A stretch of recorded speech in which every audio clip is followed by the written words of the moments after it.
মন্ত্ৰিত্ব পোৱাতকৈ বিধায়ক হৈ থাকিলেও অসমখনক গুৰুত্ব দিম অসমখনক কেনেকৈ ভাল কৰি ৰাখিব পাৰি সেই বিষয়ে বেছি গুৰুত্ব দিম কংগ্ৰেছে আত্মসমালোচনা নকৰে জেনজি বুলি কোনো কথা নাই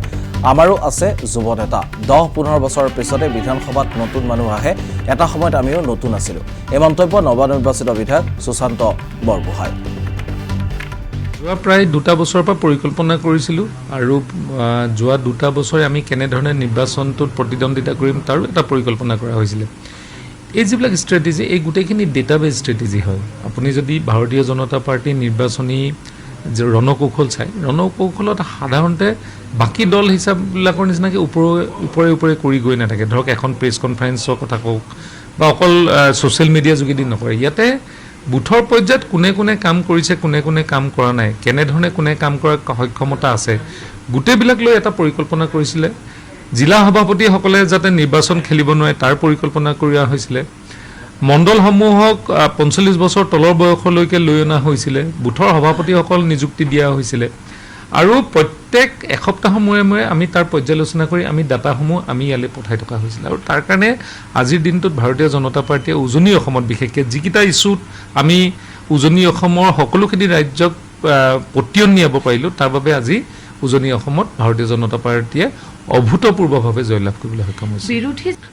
বিৰোধীটো থাকিবই কাৰণ আমি আজিৰ দিনটোত 126খন আসনৰ ভিতৰত 102খন আসনৰ বা 3খন আসনতে আমি খিলঞ্জীয়া জনগোষ্ঠীয়ে জিকিব পৰাৰ এটা পৰিৱেশ আছে বাকীখিনিতো মিয়া মানুহে জিকিব লাগিব আৰু মিয়া মানুহে কেতিয়াও আমাক এইকাৰণে ভোট দিবলৈ ইচ্ছা নকৰে বা নিদিয়ে আমি যদি তেওঁলোকৰ মানে ধৰক লগত একেলগে মিলি গ'লোহেঁতেন তেওঁলোকে দিলেহেঁতেন কিন্তু অসমীয়া মানুহৰ স্বাৰ্থত খিলঞ্জীয়া মানুহৰ স্বাৰ্থত মাত মতাৰ কাৰণে আজি মিয়াসমূহে আজি এটা দল বিচাৰি পাইছে আৰু সেই দলটো হ'ল কংগ্ৰেছ দল আৰু কংগ্ৰেছ দলে যোৱা সময়ছোৱাত আপোনালোকে চাব যে সমগ্ৰ ভাৰতত ভাৰতীয় জনতা পাৰ্টি উত্থান হ'ল নৰেন্দ্ৰ মোদী মুখ্যমন্ত্ৰী হ'ল ধুবুৰী লোকসভাত 10 লাখতকৈ অধিক ভোটত জয়ী হ'ল আমি সকলোবিলাক উজনি অসমত জিকিছোঁ আপোনালোকে দেখিছে কিন্তু আমাৰ জিকাৰ পৰিমাণটো কিমান 30,000 50,000 60,000 কিন্তু আপুনি যদি মিয়া অঞ্চলত কংগ্ৰেছৰ যিসকল বিধায়ক জিকিছে তেওঁলোকে 1 লাখৰ তলত নামাই নাই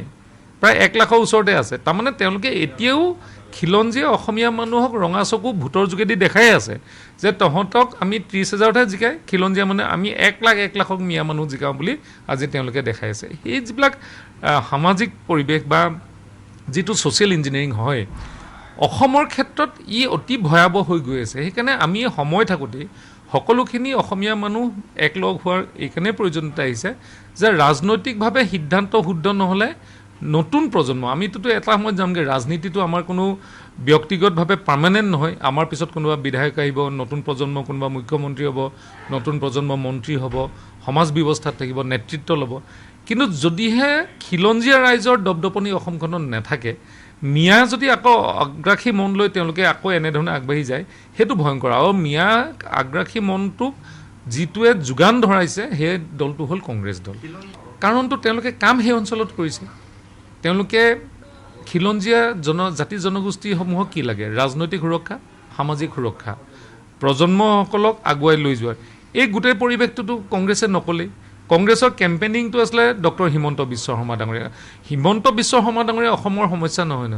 হিমন্ত বিশ্ব শৰ্মা ডাঙৰীয়া মুখ্যমন্ত্ৰী আৰু তেওঁ অসমখনক আগুৱাই নিয়াৰ পৰিকল্পনা কৰিছে তেওঁলোকে অসমখনৰ খিলঞ্জীয়া লোকসকল